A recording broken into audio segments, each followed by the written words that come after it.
Welcome to My Expat Stories.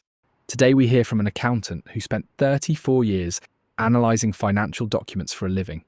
He knew how to spot fake tax returns. He knew how to verify bank statements. He knew how to check company registrations. When he found an antique export business in Ayutthaya, he verified everything. The showroom looked like a museum. The artifacts were authenticated by a woman with a degree from Chulalongkorn University, who had worked at the National Museum for 6 years. She walked him through ancient ruins at sunset, cooked massaman curry in her small apartment, told him about her difficult divorce, touched his hand on the balcony, and said Helen would want him to be happy again. He checked every document. He missed one thing. The company had been dissolved 2 years before he invested. Here is his story. I am Anthony, 58 years old, and 3 months ago I stood outside a locked gate in Ayutthaya staring at an empty building through the bars. 3 weeks earlier, this place had been full of artifacts, glass cases, authentication certificates, export paperwork with government seals. Now it was dark, empty. Julian was gone. Narisa's number disconnected, and £218,000 had vanished into Thailand like smoke. Let me tell you how an accountant gets destroyed by people who studied exactly how accountants think. I have worked as an accountant for 34 years, manufacturing firms in Yorkshire. I know financial documents. I know how to spot irregularities. I know what fake tax returns look like. It is not just my job. It is who I am. Numbers do not lie. People do. Numbers tell the truth if you know how to read them. I thought I knew how to read them. My wife Helen died 3 years ago. Aneurysm. Completely unexpected. We had always planned to visit Southeast Asia together. She loved Asian art. We collected small pieces over the years, bronze Buddhas, ceramic bowls, things with history. After she died, I found myself sitting in our house surrounded by those pieces, wondering what the bloody point was. A colleague suggested I take an extended trip, go to the places Helen and I had planned to visit, maybe find some peace. In March, I flew to Bangkok. I was not looking for anything except maybe to feel less empty. I spent 2 weeks exploring temples and museums. Then I took a bus to Ayutthaya, the ancient capital 80 kilometres north. The ruins were spectacular. Helen would have loved it. One afternoon I was browsing a small antique shop near the historical park, started chatting with another customer. British man in his mid-60s. Linen shirt, expensive watch. That confident expat look. He introduced himself as Julian Cartwright. We talked about the artefacts in the shop. Julian explained which pieces were genuine and which were reproductions. Most of what tourists buy is rubbish, Julian said. The real pieces, genuinely old artifacts, are heavily regulated. Export licenses, authentication certificates. That is where the real business is. You are in the antique business? 22 years. I run an export company that supplies galleries and collectors in Europe and America. Quite lucrative if you know what you are doing. Famous last words. Julian invited me to visit his showroom the next day. Said I should see how a proper operation works. The next morning, I took a taxi to the address. Large colonial-style building on the outskirts of Ayutthaya, set back from the road behind a high wall. Security guard in a small booth. Everything looked professional. Legitimate. Inside, the building had been converted into a beautiful showroom. Glass cases displaying Buddha statues, ceramics, bronze pieces, ancient textiles, track lighting, climate control humming quietly. It looked like a proper museum. Not a shop. A museum. Julian greeted me and introduced me to his authentication specialist, Narisa. Late 30s. Thai woman. Simple black dress. Pearl earrings. Hair tied back professionally. Welcome, she said in perfect English. I am Narisa. I handle all authentication and provenance documentation. She led me through the showroom. Her heels clicked on the polished floor. She stopped at a bronze Buddha head. This is late Ayutthaya period, she explained. 17th century. See the shape of the Ushnisha, the curl pattern of the hair. These details tell you everything. Fully documented provenance. Fine Arts Department approval for export. She knew her stuff. Not just reciting facts. Actually knew it. The way I knew tax codes. I studied art history at Chulalongkorn University, she said. Specialised in Ayutthaya and Sukhothai period sculpture. Worked for the National Museum for 6 years before joining Julian's company. I visited the showroom 5 times over the next 2 weeks. Narisa coordinated most of my visits. She would take me through authentication processes, show me how to identify genuine pieces. We would have coffee at a small cafe near the historical park. She would pull out her laptop and walk me through fine arts department approval processes. Thai law is very specific about exporting antiques, she explained. The process takes 3 to 4 months. Most dealers do not have the patience or connections. I built relationships with department officials over 6 years at the museum. She wore different professional outfits each time. Navy blazer one day, cream blouse with grey trousers another. Always had her leather portfolio. Always organised, like someone who took her work seriously. We talked about more than just business, about Thai culture, about Ayutthaya's history, about what had drawn me to Thailand. My wife Helen loved Asian art, I found myself saying one afternoon. We planned to visit Thailand together. She never got the chance. Narisa looked at me with what seemed like genuine sympathy. I am very sorry. When did you lose her? 3 years ago. Aneurysm. That must have been devastating. I nodded, surprised to find myself tearing up in front of someone I barely knew. During one visit, she took me to Wat Mahathat, the famous temple with the Buddha head entwined in tree roots. We walked through the ruins together in the late afternoon heat. This is where Ayutthaya art truly came alive, she said. The fusion of Khmer and Mon influences, you can see it in every Buddha face. She would stop at different ruins, explain architectural details, point out features I would have walked past. The Burmese destroyed most of this in 1767, she said, gesturing to the ruined temples around us. But what survived is extraordinary. We sat on ancient stones in the shade, the afternoon sun pressing down, tourists wandering past with their cameras. Helen would have loved this, I said without thinking. Narisa looked at me gently. Julian told me about your wife. Coming here, working with these artifacts, preserving this history. It is a way to honour her memory, to do what you had planned together. I felt tears in my eyes. This woman I had just met understood something I had been struggling to articulate for 3 years. That evening Narisa texted me. Thank you for sharing about Helen today. I know how hard loss is. I went through a difficult divorce 2 years ago. Not the same as losing someone to death, but the grief of losing a partnership is real. I texted back. I am sorry. Divorce is its own kind of loss. Yes, sometimes I think it is harder because they are still out there, living their life, while you are rebuilding yours. At least that is how it felt for me. We texted more that week. She would send photos of new acquisitions, but also more personal messages. Rainy day in Ayutthaya, missing having someone to share coffee with on days like this. One evening she texted, would you like to have dinner? Not business. Just 2 people who have both lost partnerships and are trying to figure out what comes next. We met at a small restaurant overlooking the river. She arrived in jeans and a simple cream-coloured top. First time I'd seen her not dressed for business. Needed a break from blazers, she said, smiling. We ordered food, tom yum soup, grilled fish. The evening air, warm and thick. Most people do not understand what it is like to rebuild after loss, she said. My ex-husband left me for someone younger. Said I was too focused on work, too serious. Not fun anymore. She looked at me across the table. But work was how I survived after my father died. The artifacts, the history. It gave me purpose when everything else felt meaningless. I understood completely. After Helen died, I threw myself into work too. The numbers, the spreadsheets, things that made sense when nothing else did. Exactly, she said, softly. You understand? She reached across and touched my hand. Just for a moment. I'm glad you came to Ayutthaya, Anthony. Most investors just want to talk about profit margins, but you actually care about the artifacts, about the history, about preserving something meaningful. I felt something shift inside me. Not just gratitude, something deeper. Over the next week we had 2 more dinners. Each time felt less like business and more like something else. Something I had not felt since Helen died. She invited me to her apartment one evening. Small place near the old city. Books everywhere. Artifacts on shelves. Photos of temple ruins on the walls. I cook when I am stressed, she said, smiling. Tonight I am making massaman curry. Hope you are hungry. She moved around the small kitchen with easy confidence, chopping vegetables, stirring the curry paste. The smell filling the apartment.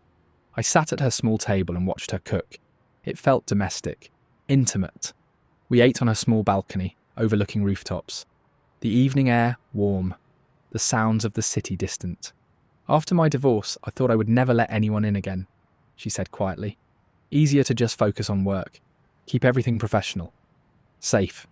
She looked at me. But then you showed up.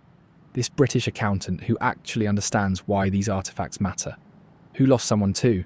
Who knows what it is like to rebuild. She reached for my hand across the small table. Helen would want you to be happy again. To find purpose.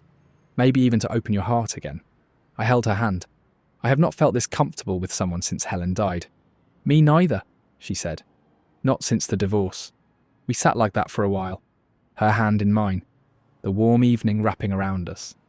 I should have known then, but I did not. After 2 weeks of evaluation, I made my decision. The business model was sound. The artifacts were genuine. The export licenses were properly documented. I had reviewed tax returns, verified bank statements, checked company registration. Everything checked out.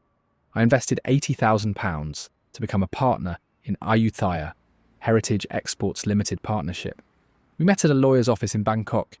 The lawyer, a Thai woman named Apinya, explained the structure, partnership terms, profit distribution, export regulations. I signed the documents, transferred £80,000. Narisa sent me a message that evening. Welcome to the team. I am so glad you are part of this. We are going to do beautiful work together. Then, Helen would be proud of what you are building here. I really believe that. For the first 6 months, everything went exactly as promised. I received detailed monthly reports, photographs of new acquisitions, documentation of sales to galleries in London and San Francisco. My first quarterly profit distribution was £14,000, slightly below projections but well within expected range. I visited Ayutthaya twice during those months. Narisa and I would have dinner, walk through the old city. She would update me on the business, show me new pieces. You are different from most investors, she said one evening at a restaurant overlooking the river. She wore a dark blue dress, silver bracelet. Most people just want returns. You actually care about the artifacts, about the history. She reached across the table, touched my hand. What we are building here, it honours Helen's memory. You are doing what you planned together. That is beautiful. I felt myself falling for her. Not just attracted. Actually falling. She would text late sometimes. Cannot sleep, thinking about the new collection we just acquired. Cannot wait to show you. Or, missing our dinners. When are you coming back to Thailand? I started planning to spend more time in Ayutthaya, maybe relocate there permanently, build something with Narisa. Not just the business, something more. In month 7, I received an email from Julian. A private collector in Sukhothai was selling his entire collection. Rare Sukhothai period bronzes. Museum-quality pieces. The entire collection could be purchased for £250,000. This is the kind of opportunity that comes along once in a decade, Julian wrote. But we need to move quickly. The seller has other interested buyers. I was hesitant. That was a significant additional investment. But the first 6 months had been profitable. The business was legitimate. I had verified everything. I transferred another £88,000. Total investment, £168,000. 2 weeks later, Julian sent photos of the newly acquired collection. The pieces were stunning. Bronze Buddhas with that distinctive Sukhothai flame finial. Walking Buddha images with flowing robes. Narisa sent excited messages. These pieces are extraordinary. We already have interest from 2 museums in America. This is going to be our biggest sale. Then, thank you for believing in what we are building. For believing in me. That should have been it. But in month 8, Julian contacted me again. One of the American museums wanted to purchase additional pieces, but needed them authenticated by a specific expert in California.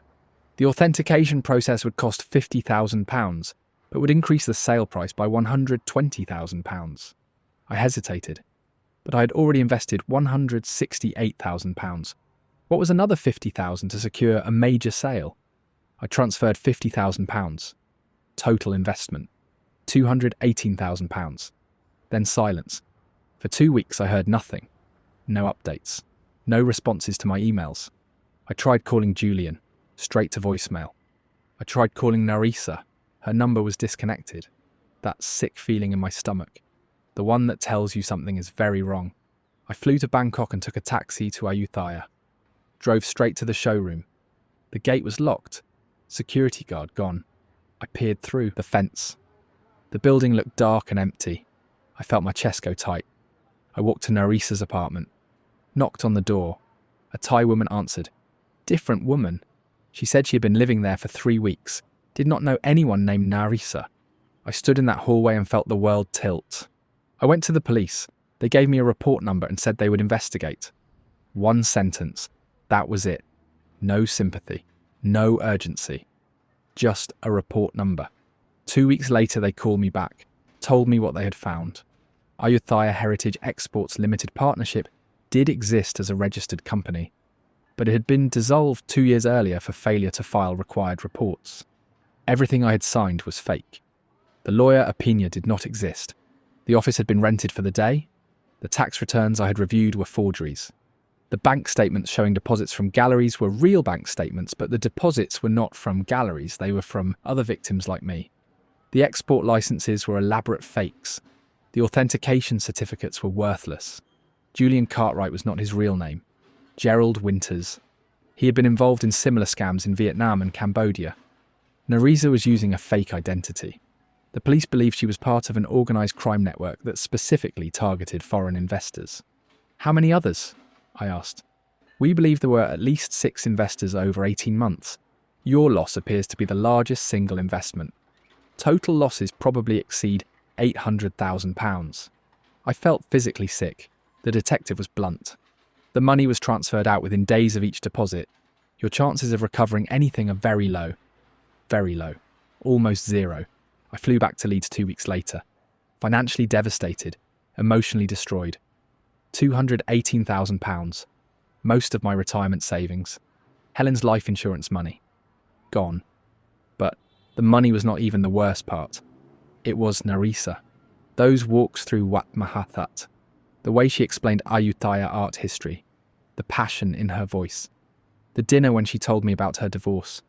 Her ex-husband leaving for someone younger. Work was how I survived after my father died. When she cooked massaman curry in her small apartment. The smell filling the space. After my divorce, I thought I would never let anyone in again. When she touched my hand on the balcony.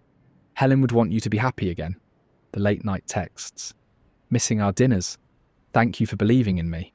I had felt like I'd found not just a business opportunity, but someone who understood my loss, who had been through loss herself, who made me feel less alone for the first time in 3 years.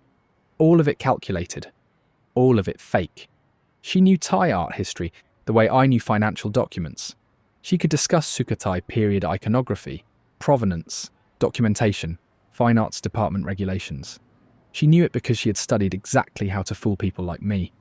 Every conversation about Thai culture was designed. Every text about artifacts was staged. Every moment at those ruins was scripted. Every touch of my hand was calculated. The woman who cooked for me did not exist. The woman who told me about her divorce did not exist. The woman who said Helen would want me to be happy again did not exist. I am back in Leeds now, working part-time as a bookkeeper, at 58, after 34 years as an accountant. I tell people I am semi-retired. I do not tell them I am semi-retired because I lost my retirement savings to a woman who studied exactly how accountants verified documents and then gave me documents designed to pass every check I knew how to make. I still have her number saved in my phone. I know it is disconnected, but I cannot bring myself to delete it. Some nights I look at the photos she sent.